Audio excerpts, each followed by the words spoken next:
Sin City. This feels amazing. And tonight's guest, you know what?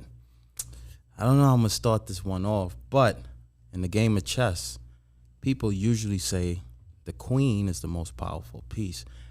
I beg to differ. So you know who we brought on the show tonight, right? I hope not me. King. Yeah. We brought the king. They done messed up now. No censor or nothing. Nothing. Just all dry and straight to the point. Listen, you let the world know who the fuck you are. Well, the name already speaks for itself. King of Vegas, King Wheezy, the founder of Vegas Black Pride. You know, it doesn't get any bigger than that.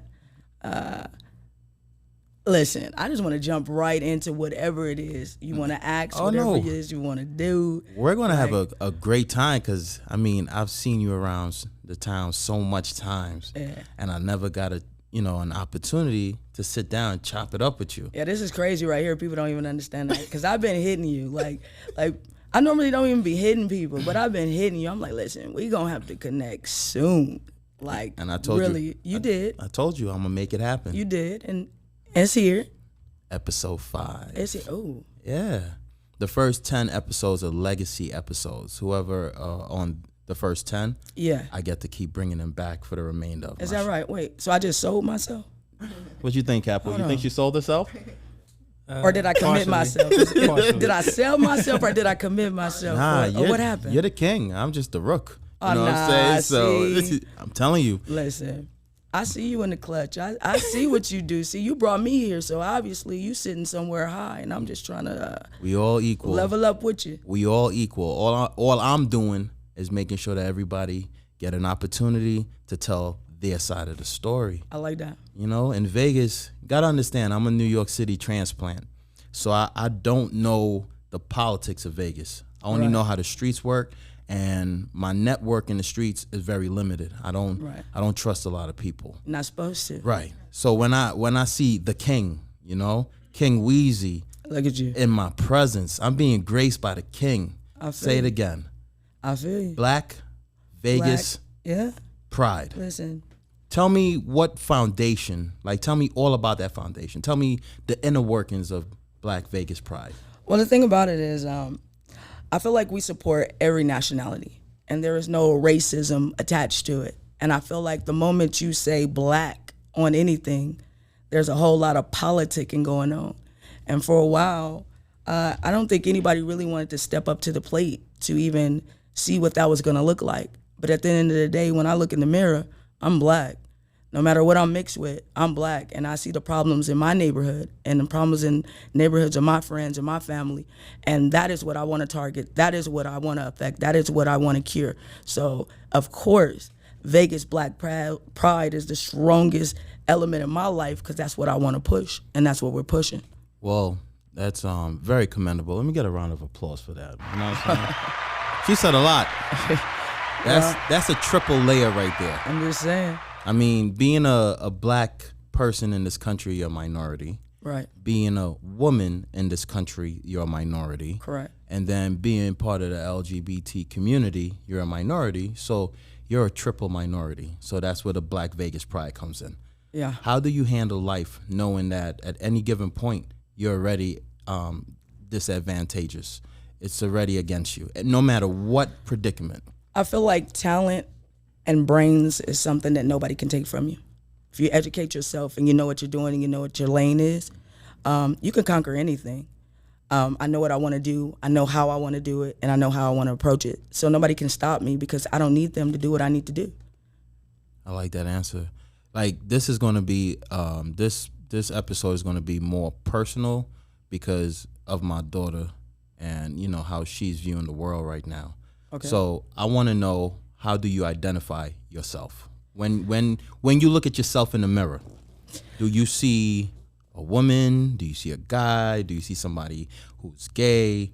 I am definitely a woman. Okay. Growing up dancing, there was 2 categories. You had a femme and a stud, so of course I identified as a stud. Growing up, you have people that judge you just because of the way you look. Most people think that I think that I'm a man because they feel like I dress like a man. I feel like I dress comfortably. I wear whatever I want to wear. If I want to wear long sleeve, short sleeve, that's what it is. At the end of the day, now growing up, I realized that I am a lesbian. I like women. So it doesn't matter about the label that you put on me. It's just about who cares about me and who I care about.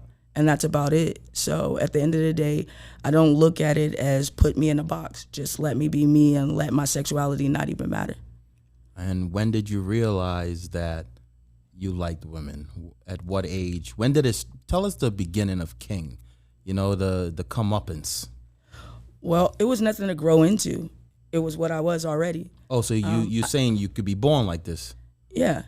And what is like this? What, like you just said. You said how you felt. True. Long as we're saying it like that. Yeah, that's what how I'm I saying. felt. I've never been attracted to guys in any type of sexual way. So I already knew that I wasn't pushed towards that anyways. Nothing bad happened to me. Nothing where someone says, oh, this happened, so it got forced on you to do this. It never was that. I always liked certain things about women. I like the way they carry themselves. I like the way they like to take baths, the way they groom themselves, stuff like that. So my attraction went more towards that. As growing up, my feelings got into it. So then that's the angle that I went into. And now that they just passed certain laws, it made it easier now. But growing up, how difficult was it? For me, it was bad. A lot of my friends have committed suicide. A lot got beat to death. Just, Damn. I've witnessed a lot. A lot of people think that like I'm young because I look young. I'm 38 years old. I've been in this industry over 25 years, and I've watched like some sad situations. I've watched kids get kicked out of houses with nothing to eat, nowhere to go, nothing to do, and me as a child sneaking them into my mom's house or sneaking them into my girlfriend's house to make sure that they were straight. So I've been through a lot, and I've watched a lot. You said people got beat to death over a sexual preference? Yeah. In Vegas? Not in Vegas. Oh, man, I was going to say. But I've seen a lot here, too. You got to realize that homeless teens is like the highest thing here in Vegas for kids, LGBT. So that is something that I'm actually just really gearing into right now, is trying to figure out how we can get in touch with those kids and what I can do with my platform to give them like a safe home or safe places to go, resources, because they're out here and they're kids and they're wandering the streets and nobody really cares. And that's how I feel. All right. So something you said that really caught my attention. You said as when you got older, you put feelings into it. Yeah.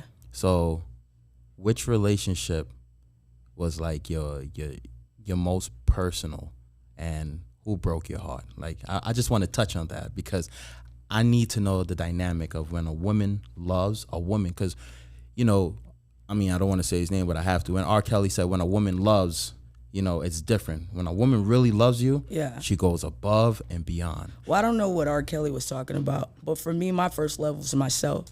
It wasn't a relationship. Oh, that's even It was better. more so me recognizing who I was without validation and me being able to love myself within being myself.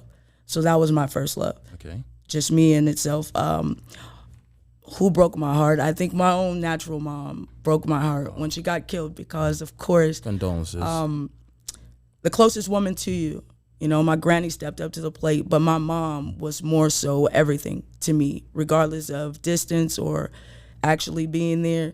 That was a woman that I would want to be with, someone that's just could bring a life into the world without, you know, unselfishly. So I think that would be the only broken heart that I definitely would say that I have. Okay, so, I mean, condolences to Mom Dukes. We're going to touch on the, you know, you saying you're trying to, I didn't even know about the homeless teens being like so high risk out here. Very much so. What I've noticed since I've migrated to Vegas is they don't care about education.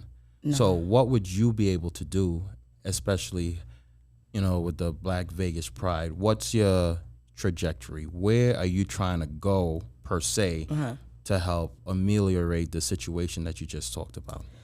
Well, I think the first thing you have to do is really show where the problem is at in the first place. because if they're throwing a blind eye, then that means nobody's really putting it in a perspective for them to even see it. So what I'm doing at the moment is connecting with different organizations that are doing a little bit, and if we actually come together, I feel like a bigger light will be shown, and we'll actually get some action to it. I like that. So, any politicians involved, or this is grassroots now starting? This is definitely grassroots. It's been started, Okay. but now I'm taking it in a more aggressive field, because I feel like if I've been here for almost 5 years and we're still at point A, then obviously something I'm doing is not where it needs to be. So I'm stepping my game up this year to actually put forth, show, and actually get engaged myself to show and do. Okay.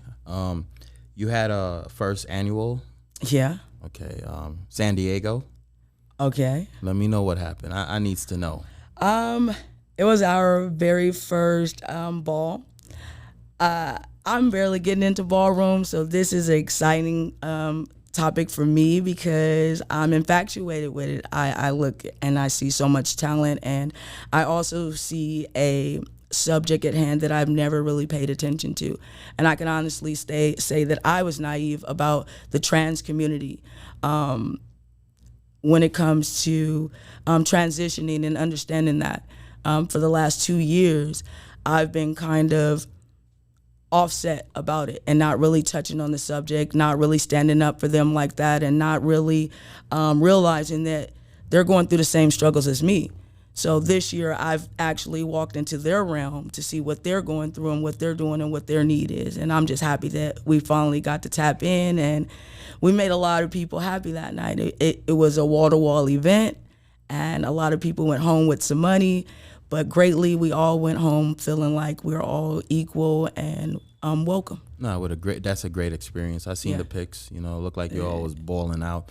But you just said something right there. When I hear the word trans, me growing up used to mean transsexual. You just said transitioning. Yeah. Break that down for me. Definitely. I feel like we all transition in some type of way. Like me, like I told you in the beginning, me thinking, oh, I'm a stud because I look like a man and people are putting me in this category. But me growing up, I transitioned from a young girl to a lesbian.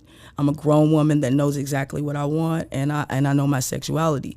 When it goes into transitioning, you might have a young male that is very feminine, knows exactly how they want to dress, and has only been identifying as male because your parents or society says because you look a certain way, this is what you have to be. But inside, you feel totally different. You don't want to dress like that. You don't want to talk like that. And you don't want to date the person that people are trying to push upon you. So you start to realize that you can transition your life to fit your sexuality and your mentality. So that is something that I'm trying to bring a light to, letting people understand that it is okay to transition. It is okay to allow people to be them. Yeah, because they say in life, every 7 years, your body changes. Yes. Always. So the transition, like I said, it hits deep for me because that's where my daughter's at right now. She wants to be, identified as a boy, but I never... because I'm uneducated. Mm-hmm. That's why having you here is going to help me help my daughter, vice versa. So what's the deal with the pronouns now? I need to know why people put he, she, they, that type of stuff. Honestly, this year, I'm actually just now walking into that as well. And I catch myself saying she, her, hers. But honestly, I'm they and them because I'm whatever I want to be at any point in time without judgment because I don't care what you think. So at the end of the day, I'm realizing that I'm non-binary. And that's a term that I never really used. Break that down. I don't know what that means. Non-binary, it's basically where it's not even a gender. It's basically your personality. It's however you want to be, however you want to dress, whoever you want to date. You don't have to say I'm into women or I'm into men. I'm into whoever's into me. Oh, okay. And I love whatever I want to love.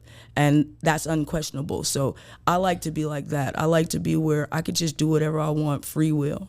All right. Now, on my podcast, you're educating me. You're giving me gems that, trust me, I was so excited when Miss Benz was like, oh, I got somebody. Well, I get nervous because my community, I try to tread lightly on how I comment to things because I think a little differently. You know, sometimes they feel like when you're from the LGBT, you should stick up for the LGBT. But I feel like there's a thin line. And me as being a leader or someone that you're supposed to look up to, I'm supposed to be honest with myself and my answers. So when I answer from all views.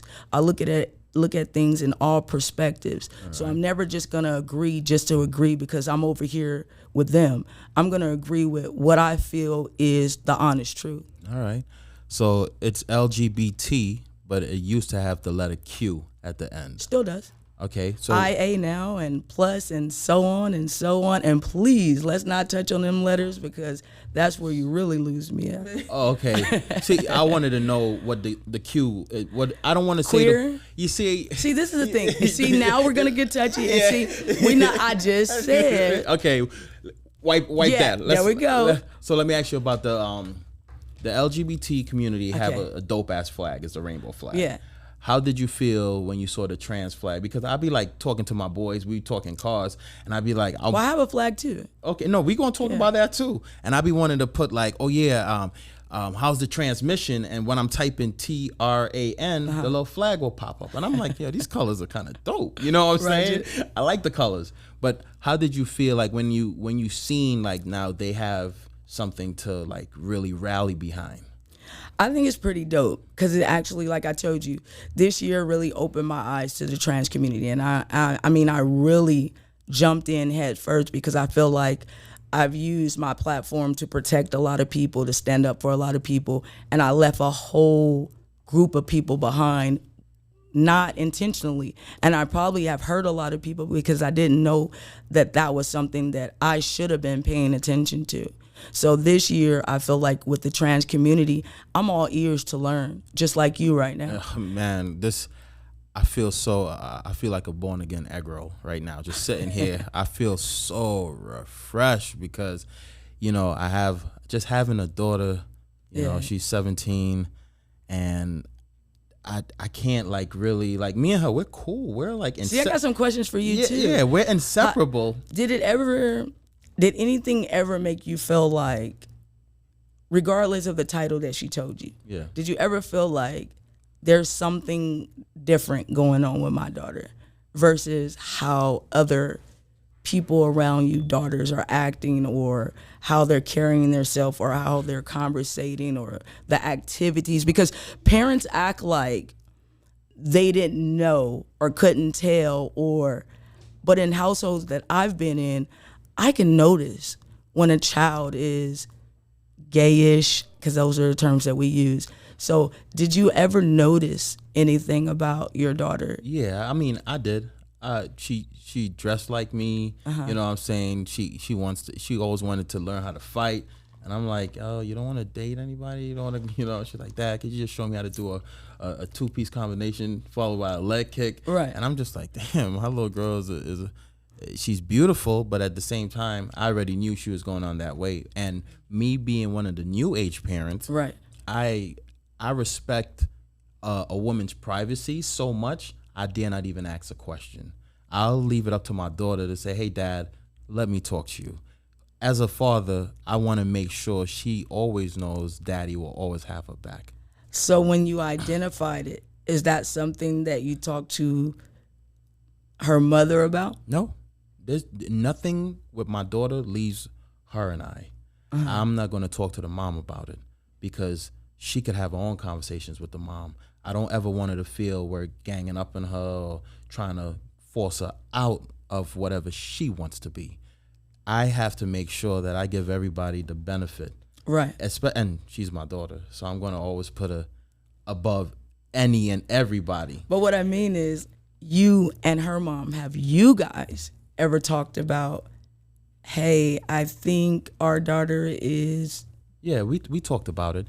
And she's kind of on the fence.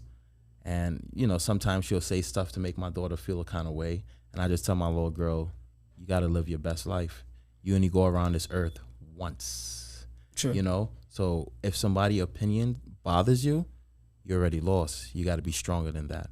And in this new age, it's so much like it's school shootings, it's war, it's just too much going on the outside to make your insides feel like it's already defeated. Right. And henceforth the suicides. Right. You don't have that person there. If both parents are against you, then you feel like your world is imploding. Very much so. You said a key word again. You said gayish. On the East Coast, we say gaydar. Like, are you able to tell if somebody's gay? Definitely.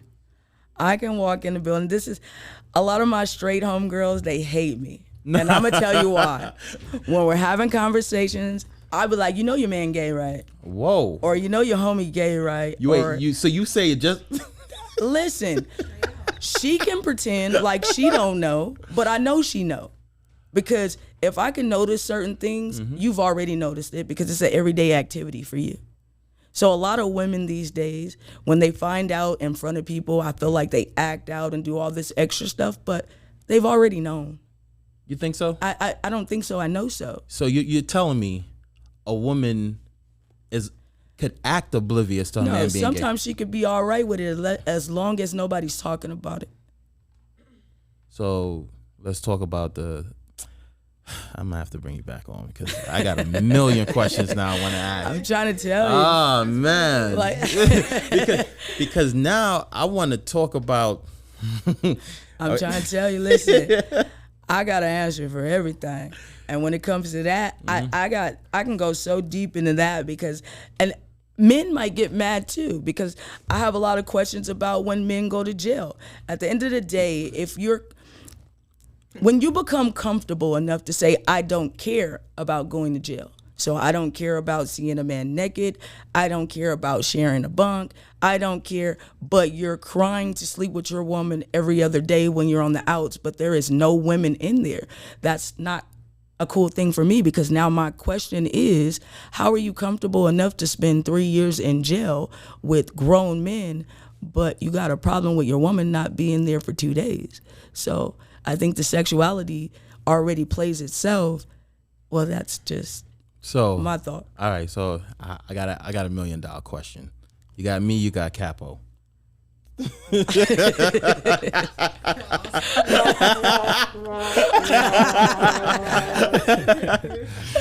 bypass that. Wait, I mean, men can speak for themselves because y'all can give me another perspective. You feel me? But from what I'm looking at, I'm feeling like from the 90s to the 2000s, just different now. Right.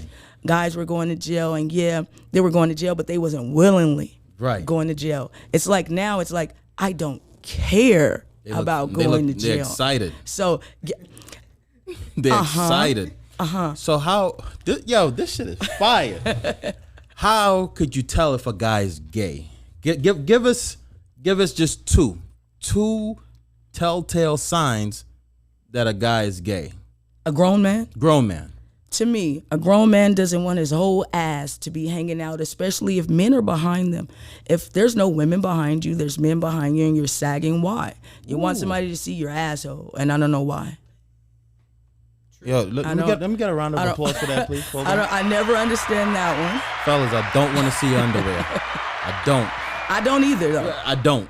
Right. I don't either, and who I'm walking with don't either. Right. So I feel like that's appealing to whoever they're trying to appeal to. And if a woman likes seeing your butthole, then obviously, again, you might like to get played. Okay, next question. No, you got to give me number 2. No, don't stop. We need to don't stop. Okay. Second one. When women, and I know this happens all the time in the household, when you feel like you're in competition with your man, when it's time to get dressed, when it's time to go out, it feels like your man is trying to compete with who looks the best coming out the household. It used to be the man glorifying the woman because, hey, this is my girl, look at her, she looking good, like woo woo. Now it's, I'm going to get my hair cut, I'm about to be at the house. You're not worried about how she looking, the nails, nothing. You just worried about what your boy got on and where y'all going and if y'all about to be in VIP. So for me, that's a gay radar, period. All right. So metrosexuals, why was that word like made up, and do you get offended if somebody say coming out the closet? Coming coming out the closet is a good thing. Okay, all right. I feel like more people should come out the closet because we already know what you are. It's like a lot of people are hiding that don't need to hide. We've been knowing for years what you are, and you're the only one feeling uncomfortable. You're the only one miserable in your life because you don't want to just say, hey, I'm gay, and boom, boom, boom. We haven't seen you with a woman. You don't got no kids. Your pants is tight as hell. I mean, we already know. Damn. Sheesh. We're going to take a break. King got me a little flustered right now. Why? Because some of your homeboys, you're starting to realize some of your homeboys a little bit. Yeah, you just gave me. I mean, damn. Because hold on, before we go to break, right? As a man, like you see how I came in. I said I look rough. I don't care to look pretty. As rough as I could look, the better I feel. But don't get me wrong. It's okay to maintain yourself. Of course. But it's not okay to be in competition with your girl when your girl should be the prize in the relationship, and y'all should be walking out looking good together. So yeah. Always. Facts coming from a straight woman. The two things that she touched on. Wholeheartedly. Oh no, we're gonna pull you up in here, Tia. I need to know how it is.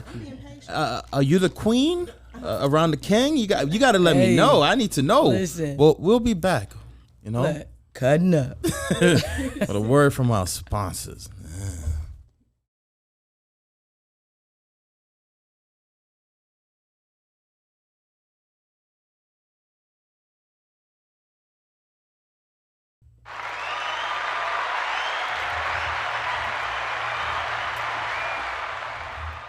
I have a lot of questions I want to ask the king.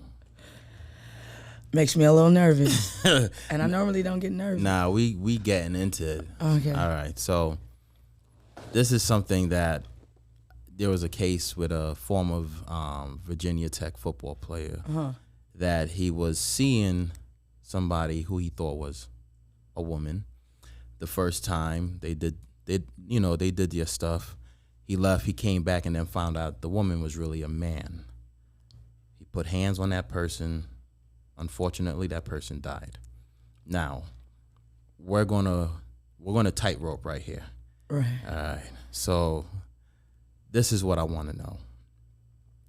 In my opinion, you know what? My opinion doesn't matter. Tell me, what do you feel about people who, let's say they go on a dating website and don't put their true sexual preference at first, but then again, what's true? You see where we're at with this. That's what I need to know from you.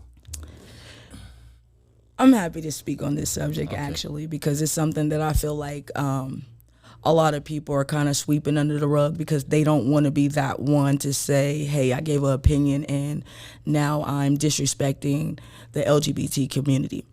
I feel like we ask for so much protection and we want so much respect that we forget that we also have to give the same thing in return. Although I might, even me, just say, for instance, I still consider myself a stud. I think I want to go by boy or he or whatever. But I originally started off with she and I'm a girl and all this. I feel like my past history it should affect the person that I'm with because eventually it's going to come up. So in that situation, I feel like maybe in the beginning of that, it should have been a conversation where, hey, before we even engage, because some people think, oh, well, what if I don't be with this person? What if we don't end up being together and then I told my business? It should be open business. You should be proud when you say that you're happy to be who you are, you're happy to be out, you're happy to be proud, then you should be able to stand on something and be able to say, hey, listen, before I engage with anything, because I don't know where it's going, understand that at one point, this is who I was, this is who I am now, and if we further go on, I want you to just understand that I want you to look at me like this. That way it gives a person the chance and the opportunity to say, hey, you know what? I'm okay with that. Because you never know what somebody is okay with. It's only when you don't tell and you put a person in a position where it feels like you've lied to them or you've tricked them into a situation, because that's exactly what it is. And that to me that's like a great answer, because me being of this world now, and when I say of this world, to me, everything goes. Right. Right. So when a lot of folks ask me my opinion on it, I said I can't give an opinion on it because I don't know about the guy, the football player, the former VT tech player. Right. The fact that he was able to harm the guy, but this was his second chance and still get off. He got acquitted. So in my eyes, I don't know if that was a blow to the community or it was a blow for justice. I feel like it should have been an eye opener on both sides. Yeah. And the reason I say that is you never know how somebody is feeling, especially if they're not out, but you are. And if someone is seen with you that hasn't said like, okay, you know what, now I'm ready to do my thing. Everybody has their own choice of when they want to come out the closet or when they want to just, because they might not ever. And that doesn't even mean that they're trying to make it a secret. Sometimes their personal life is just their personal life. But at the end of the day, if you are sleeping with this person or if you feel like you want to engage with this person because you've already put it in your mind, then you need to let this person know, especially if you're going to be out in public or if you're going to be posting this person or if you're going to be around this person. Because you don't want to put them in a bad predicament either, where they could be in a circumstance where they're supposed to be defending you, but don't even know that they're supposed to be. Oh. So I just feel like you gotta just be honest and upfront all the way around. All right, let's go down the rabbit hole. It's a little deeper now. Oh, that's okay. I like this one. All right, so we're gonna talk about the pre-op, post-op. So a man who now turned into a woman, and it's called post-op. He doesn't tell his significant other his past. Where do we draw the line? Should there be something like a clause that you have to tell somebody or you don't have to tell somebody? I feel like this is more of a protection for yourself. If you're feeling like, it's not even if you're feeling like, you're looking at society now. So many trans are being hurt not because people purposely want to, it's because when they find out, they don't even know themselves how to handle it. People have a breaking point. People don't even know how to understand what just happened. So you can't put them in a predicament and expect them to act how you would because they're not you. I feel like if you was to tell someone, hey, I am trans, or I'm no longer trans, I have transitioned into who I am now. And I would hope that although you know my past, you can love me for the person that I am in this future. And then that person can be like, okay, now I know how to protect you and me and our relationship because I know how to nitpick when somebody is coming at you the wrong way. I know how to stand up for you in the right way because I know who you are and I know what we are. When there is nothing like that established, then you make that person be in a predicament where it's like, hey, I'm protecting something, but I didn't even know. Wow. Yeah. How can you protect something that you don't even know needs protecting? You know what I can't wait to do? I can't wait to watch this episode. I'm literally going to sit down and just play it because now I got more questions. The media make African-American men who are gay look very violent. Yeah. I don't go on World Star at all. So people like send me links through my Instagram. And I seen like it was two gay guys. It was a gay club. And a guy was driving, and then another gay guy comes up and starts fighting him. And the guy in the car crashes the car, jumps out, and now it's a big brawl. And it to me, it was such an eyesore. And I was like, why would somebody even send me that? Like, I don't care for the laughs or the shits and the giggles. Like, I can't even stand a video seeing somebody get sucker punched. To me, I think that's straight corny, because I don't promote violence. Right. If somebody disrespects me, you know, it's the fun part. One time in the very near future, you and I will cross paths. Sure. And then it's on site. We going to settle it like men. I don't need to see you and run down you and do that. But the media just seems to portray black men so violently. And I'm sick of it. Tetchy, we're going to look at it two different ways here. Hit me. Because I feel like if we did not, I feel like we should respect ourselves enough to know how to carry ourselves to be identified however we being identified. If you didn't put yourself in that predicament, that video wouldn't even be there. There would be no content. So at the end of the day, we have to start standing up for whatever we got going on. And however you want to be respected, you're going to have to show that so that somebody can respect you. I always say in the gay community, we want so much, but we kind of give so little because now we're comfortable. It's the time now for us to get uncomfortable so that we can change even further more to be respected and start respecting ourselves again. I like that. So when I hear a lot of people talk, what I've learned, the older I've gotten, I just keep my mouth shut. I don't want to talk on abortion, war, I avoid everything because, like you said, you don't know how somebody's feeling and you don't know what trigger is going to make that person snap. Right. So I hear people say, well, you know, the gay community runs the media, so now they're forcing an agenda on the kids. You know, do you believe that? Do you think? I so get offended. Thank you. Although I identify as a lesbian, I do not.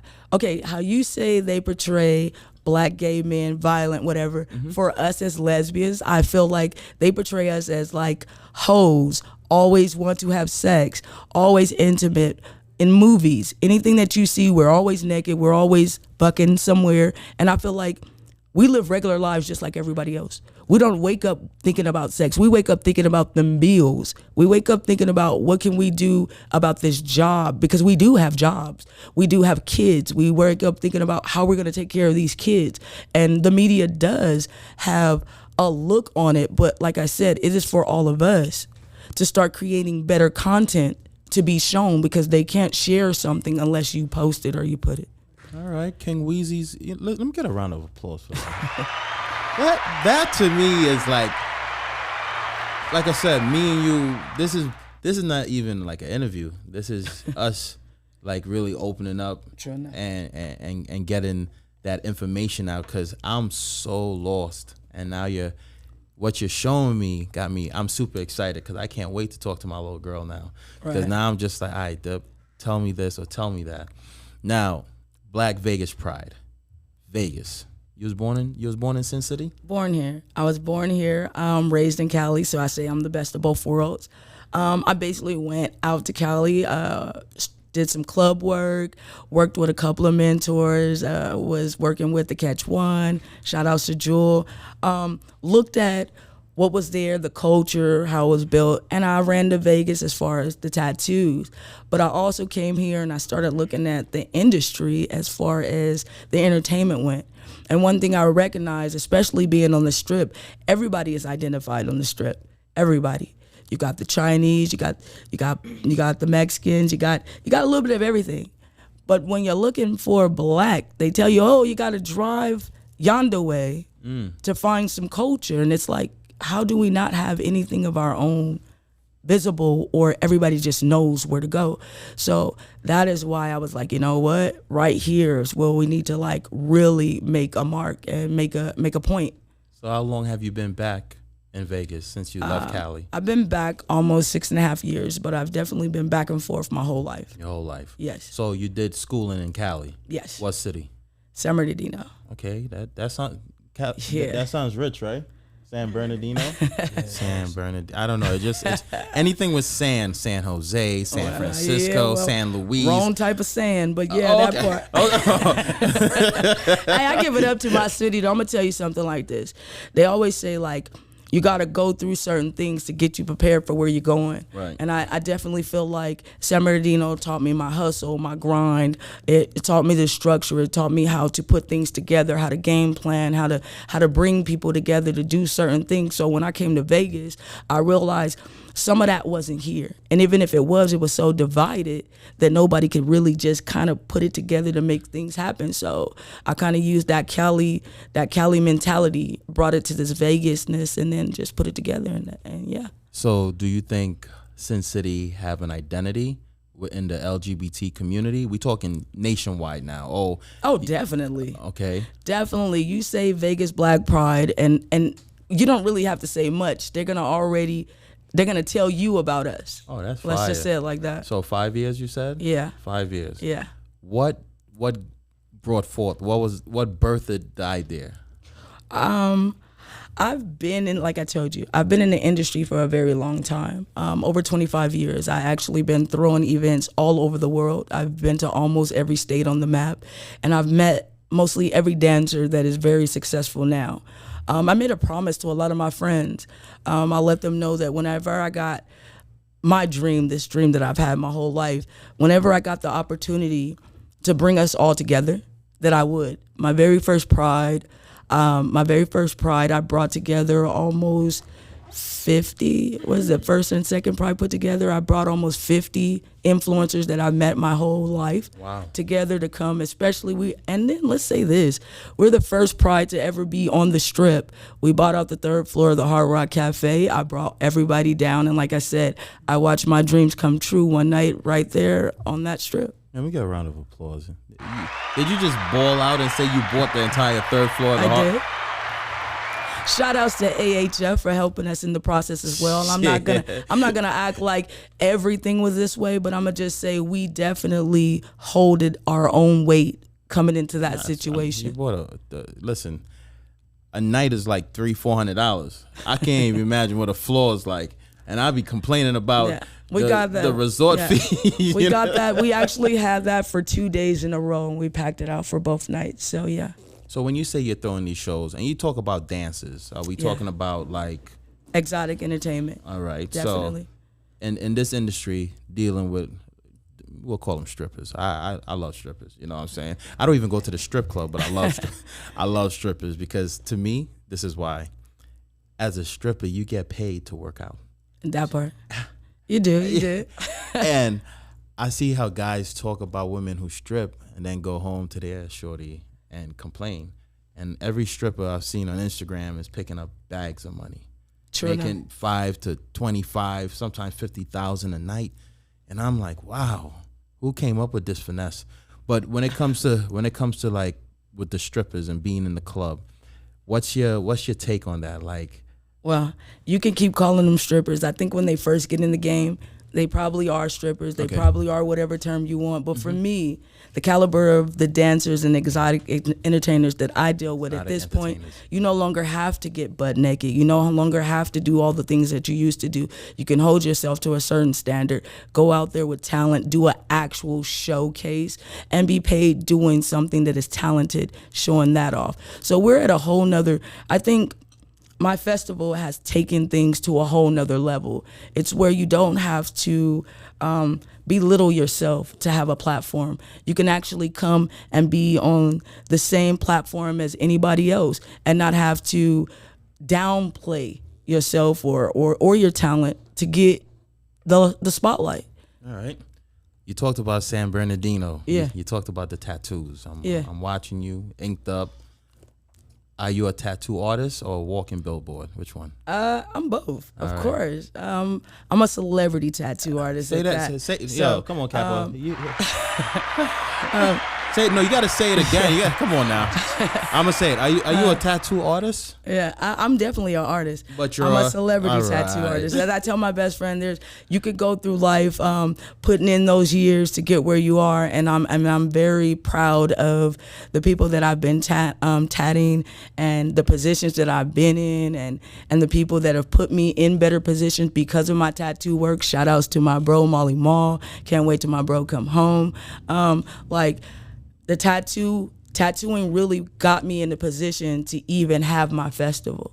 Like, I used that money to be able to fund my festival. So where people were coming in with sponsorships and 10,000 here and this, I was in the office making that money to pay the entertainment. I was making that money to pay for my buildings. I was making that money when people thought that things wasn't going to be successful.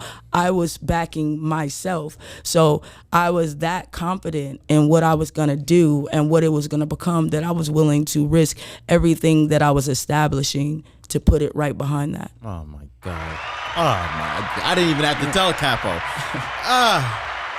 This shit makes me feel, I feel like I'm in a room with greatness. It's wow. It's a lot of greatness up in here. Yeah, nah, I'm loving this. So, top 3 people you have tatted, you inked up. Who are your 3 favorite? No, let's that topic. Wait. Can't say it like that. Okay. Listen, I don't want to lose no client. Okay. I said I was doing cool, but I ain't say I was doing cool. Okay. Hold on. Let me see. Say my best tattoos. What tattoos did I like the most? How about something like that? I'm bringing you back on the show. We're gonna have a different episode because that whole tattoo, we gonna talk like this. This shit is fire. So, Black Vegas Pride, you made your stamp.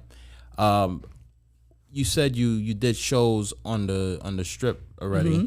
When is gonna be? So San Diego was your first annual. That was your first annual what? It was a ball. We did a mini ball. We were doing a collaboration, basically. It was their pride. And we actually reached out to them to work with them and see how we can bring Vegas to help enhance what they had going on. So it was the first time that they actually did that. We got the main stage. We brought our entertainment to entertain their crowd. We brought some of the people that we work with in Ballroom. Shout outs to Tiana with the St. Laurent's. We brought them out and basically just collaborated to enhance what they had going on, to bring awareness to their pride in San Diego the same way we've done here in Vegas. I see the smile on your face when you talk about that. That makes me so proud. Cause like I said, I've seen you so many times, and I'm like, yo, I definitely gotta link with you. But that's what it's all about. It's like right now. It's the collaboration. It's like you could be good, but if there's 2 great people in the building and you put that together, it's only gonna make something even better. So I feel like collaborations are very, very important in our Black community because nobody else is gonna come to where we're at to enhance what we're doing. So we're gonna have to put our differences aside and come together and figure some stuff out. No, definitely. So what do we got planned for Black Vegas Pride in the upcoming months? I need to know. I want to come out and support, show love, man. We're kind of taking our time right now. Our Pride Festival, we have definitely chose a month, April 2023, and the reason is we like preparation. We don't like to rush anything. We want to make sure that everybody that wants to be involved can be involved because we never really gave time for people to actually learn us, see what we were really doing, and actually get in touch with us and collaborate. So this year we want to take our time and actually reach out to other people, go to where they're at, see what their needs is, assist them until our pride comes. Okay, that's dope. So April 2023, 3-day weekend. Friday, Saturday, Sunday. Don't put the pressure on me now. Don't put the pressure on me. But we definitely always geared towards the 3-day, 6 event. But you just never know what might happen this year. Might be a week. Whoa. Oh, you must be holding a couple of them days. Is we getting a commitment on the air right now? I think that's a commitment right there. Might be a week. You know what I'm saying? Might be a week. Key that right on in right there. You see how I'm reeling them on in? Look, you gonna give me some, you gonna get some work too. Reciprocity. Now, you know what I'm saying? Where would we be able to find you online? Okay, if you're on Instagram, you can go to Vegas Black Pride. It's spelled the same way, VEGASBLACKPRIDE. Right. That's everywhere. The website is vegasblackpride.net. .net. Yeah. .net. .net. Okay, .net. We need more time. Like we do. I have so many questions I want to ask. I'm just so like I'm excited. I feel like a kid in a candy store. Well, you say you like the dancers and everything. I'm definitely looking forward to a pool party this year. Next year, however it goes. No, it might be this year. Yeah, well. It might be this year. I will drop a jewel somewhere around. We will be throwing a party this year before this year is over. I'm about to say, like, definitely. I heard these parties be crazy. Yeah, we dropping something. I don't want to drop too much because sometimes they say you got to protect what you're doing. There's a lot of people that's trying to stop what you're doing, and especially what we're doing right now. We're trying to establish something for the Black community. We're trying to make sure we create safe places so that we can come be okay with, like you said, showing your sexuality without having to worry about if you're going to get harmed or anything like that. So I'm kind of trying to like protect what we got going on right now. One last thing. Do you think you should, this is just me, because of the information you gave me, you just made it real easy for me to talk to my little dip. Do you think you should, I think you should, but start seminars to let people know it's okay Yeah. to accept people for who they are?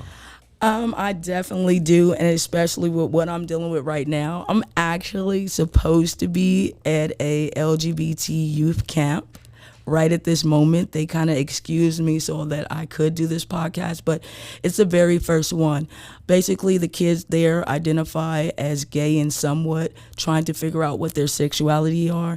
I'm actually a counselor to a cabin of 8 where I'm actually hearing kids talk to me clear as day about how they feel and what they've been feeling, and just trying to help them identify if they're just going through how they're dressing and not how they're feeling as far as sexuality. Maybe they just don't understand why they want to wear boy clothes because, quote unquote, it's boy clothes. Maybe you're just a tomboy. It doesn't mean that you like girls. Maybe it just means you like to wear baggy clothes. Wow. So it's just helping them identify who they are in a comfortable zone. So what I was going to tell you is, with your daughter, maybe I think that you should look into some of these camps, because it'll give them the Absolutely. opportunity to sit with other kids that are experiencing things, and they'll understand that maybe it's not my sexuality. Maybe I'm just uncomfortable right here with these friends, or uncomfortable with this situation. Maybe it has absolutely nothing to do with who I'm liking in a physical way. Damn, I never thought about it like that. Jesus. Yeah, that's deep. I'm so happy you came on, because I've been wanting to talk to somebody. So this was more therapy for me. Very therapeutic. And I thank you. I commend you. Well, shout outs to Camp Pride Tree. I got to let them get a shout out right. Yeah, no, go ahead and shout them out. We're definitely on I think it's a 5-day camp, all paid for with the kids. They're eating, so many opportunities, different speakers that are coming there. And like I said, this is my first time actually being a counselor, talking to kids, realizing that kids have the same issues as adults, but they don't really have a say-so. They don't really get to express themselves the way that they need to express themselves. So I'm liking the fact that I'm helping them use the words where they can have conversations where it's not disrespectful, but you are definitely getting your point across to how you feel and what you've been feeling. All right. This is my last question. We'll be here for another 2 hours. Why is it that society still feel like they can't accept somebody who have their own sexual preference?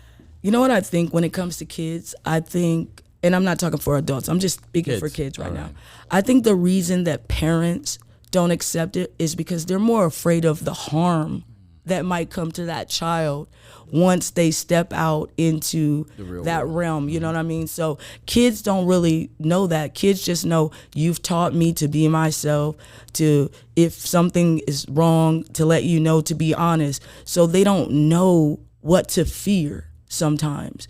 So when those conversations happen, I just feel like, the camp is not just for kids. The camp is also for adults. So the parents are there. You're learning how to communicate both ways to let your kid know, listen, it's not that I don't accept you.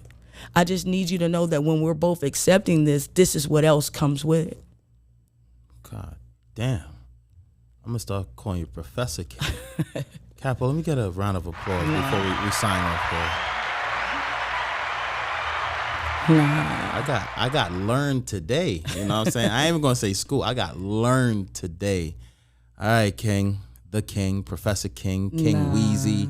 Listen, last words before we close chapter 1. We'll probably have like 4 or 5 chapters throughout the podcast. But please, last words, because you brought a plethora of information to, men like myself who we did not know.